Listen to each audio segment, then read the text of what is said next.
अभी एक बड़ी खबर आ रही है, मैं दर्शकों तक खबर पहुंचा दूं। पहले चूरू से बीजेपी के विधायक हैं हरलाल सहारण, उन्होंने एबीपी न्यूज से बातचीत की है और उन्होंने कहा कि जिसे मोदी जी चाहेंगे वही सीएम बनेगा, शक्ति प्रदर्शन नहीं चलेगा। ये बात भी उन्होंने कही है। देखिए, ये बात तो हर तरफ से सामने आ रही कि मोदी जी जो चाहेंगे वही होगा। मोदी जी के चेहरे पर यहां पर बीजेपी ने चुनाव लड़ा था, लेकिन ये बात जो कह रहे हैं बीजेपी के विधायक हरलाल सहारण, वो कह रहे हैं शक्ति प्रदर्शन नहीं चलेगा। चूरू से बीजेपी के विधायक हरलाल सहारण हमारे साथ हैं, उनसे बात करते हैं। सबका आज सबकी निगाहें टिकी हुई हैं कि सीएम कौन होगा, आज ही का दिन निर्णायक है। हमारे लौह पुरुष प्रधानमंत्री नरेंद्र मोदी जी जो निर्णय करेंगे, शीर्ष नेतृत्व निर्णय करेगा, वही मुख्यमंत्री होगा। सुनता है आपका भी दिल धक धक कर रहा है, कौन नया नेता होगा? कोई भी हो, कमल का फूल और नरेंद्र मोदी जी जो निर्णय करेंगे, कोई धक धक नहीं कर रहा है। हमारी पार्टी एक है, हम सब एक। जो मोदी जी करेंगे वो मंजूर है। बिल्कुल बिल्कुल, शीर्ष नेतृत्व, कोई राय नहीं, किसी की राय नहीं है। ये सभी विधायकों का ऐसा सोचना है या आप ऐसा सोच रहे हैं? मैं सोच रहा हूँ सभी विधायकों ये सोचना है, बिल्कुल सोचना है। ये जो बात बहुत लोग कह रहे थे वसुंधरा जी बने सीएम, उसके बारे में वो तो हमारे शीर्ष नेतृत्व फैसला करेगा, चाहे वसुंधरा जी बने चाहे और कोई बने। हम तो पार्टी में जो निर्णय करेगा शीर्ष नेतृत्व है, हमारे प्रेक्ष महोदय। कोई नेता दबाव तो नहीं बना रहा है कि नहीं हमको बनाया? शक्ति प्रदर्शन कोई करेगा, वो नरेंद्र मोदी के आगे चलेगा नहीं, चलेगा नहीं, एकदम पक्का है। पक्का है। शक्ति प्रदर्शन नहीं चलेगा, शक्ति प्रदर्शन चलेगा ही नहीं। मोदी जी जो चाहेंगे वो नहीं, शीर्ष नेतृत्व मोदी चाहेंगे वही होगा। शुक्रिया बात करने के लिए। चूरू से जीते हैं हरलाल सहारण, कह रहे हैं शक्ति प्रदर्शन नहीं चलेगा, जो नरेंद्र मोदी चाहेंगे वही होगा और जो मोदी जी कहेंगे वो मंजूर होगा। कैमरा राजेश के साथ अभिषेक उपाध्याय, एबीपी न्यूज, जयपुर। लेकिन देखिए, सवाल तो यह बना हुआ है कि वसुंधरा राजे का क्या होगा। क्या वो सीएम बन जाएंगी या फिर पिछड़ जाएंगी? इस रेस में जिस तरीके के कयास लगाए जा रहे हैं, सीधे मैं आपको लिए चलता हूं वसुंधरा राजे के घर के बाहर से। हमारे साथ नीरज पांडे हमारे सहयोगी जुड़ गए हैं। नीरज, आज सुबह किस तरह की हलचल वहां नजर आ रही है? क्योंकि बार बार जो बात कही जा रही थी शक्ति प्रदर्शन, कुछ ऐसी तस्वीर आज भी दिख रही है? क्या अपडेट वहां से आपके पास?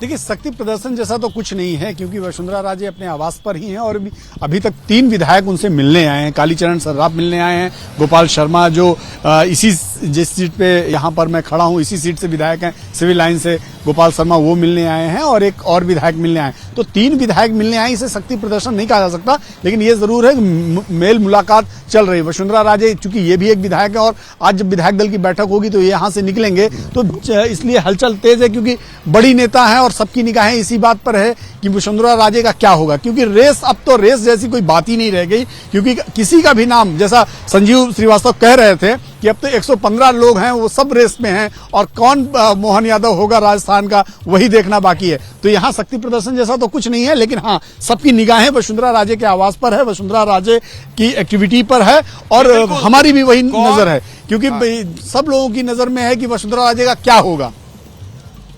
जी अखिलेश। जी बिल्कुल, आप सही कह रहे हैं, हर किसी की निगाह इसी तरफ है। वसुंधरा राजे अगर नहीं तो फिर कौन, ये भी बड़ा सवाल है। और जिस तरीके के इक्वेशंस देखने को मिले हैं छत्तीसगढ़ में, मध्य प्रदेश में, क्या उसका कोई रिफ्लेक्शन यहां भी देखने को मिलेगा? ये बड़ा सवाल बना हुआ है। आपको पता है, छत्तीसगढ़ में एक आदिवासी चेहरे को मुख्यमंत्री के तौर पर बीजेपी ने चुना। मध्य प्रदेश की बात की जाए, वहां पर ओबीसी। तो बार बार एक बात कही जा रही है कि कहीं इस समीकरण को बिठाने का प्रयास तो नहीं किया जाएगा कि यहां से कोई महिला चेहरा हो, और महिला चेहरा हो तो क्या वसुंधरा राजे होंगी या कोई और होगा? क्या डिप्टी सीएम को लेकर भी किसी तरह की सुगबुगाहट है? ये तमाम सवाल है, क्योंकि जाहिर तौर पर 2024 में जो लोकसभा का चुनाव होगा, उसके समीकरण भी इसके जरिए साधे जाएंगे। वो जो एक मैथमेटिक्स में शब्द है ना, परम्यूटेशन कॉम्बिनेशंस, उसको भी बिठाया जाएगा, उसकी तमाम कोशिशें की जाएंगी। सोशल इंजीनियरिंग भी देखने को मिलेगी। क्या 2024 चुनाव की छाया दिखेगी? देखिए, निश्चित रूप से 2024 का चुनाव बिल्कुल सामने है और जिस तरह से देश की जनता ने, अभी 3 राज्यों के 4 चुनाव हुए हैं, देखिए अब 3 राज्यों में लगातार किस तरह से जनता ने मोदी जी की गारंटी पे भरोसा किया है और सरकार के कामकाज को, चाहे हमारे प्रदेश के कामकाज को मानो या केंद्र के कामकाज को, तो निश्चित रूप से अब सामने चुनाव है।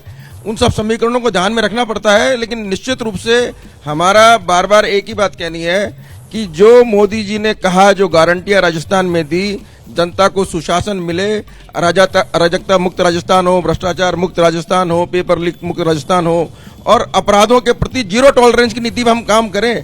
काम करिए, लेकिन अभी मुख्यमंत्री का सवाल है। संजीव श्रीवास्तव जी, आप भी बार बार यही कहते हैं कि अभी क्लियर नहीं है। 1 मिनट में आपको रोक रहा हूं।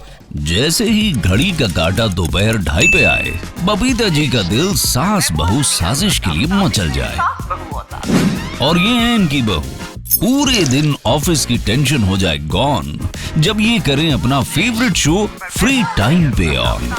इनकी तरह आप भी देखिए अपना फेवरेट शो अपने टाइम पर और डाउनलोड कीजिए एबीपी लाइव ऐप अपने स्मार्ट टीवी पर।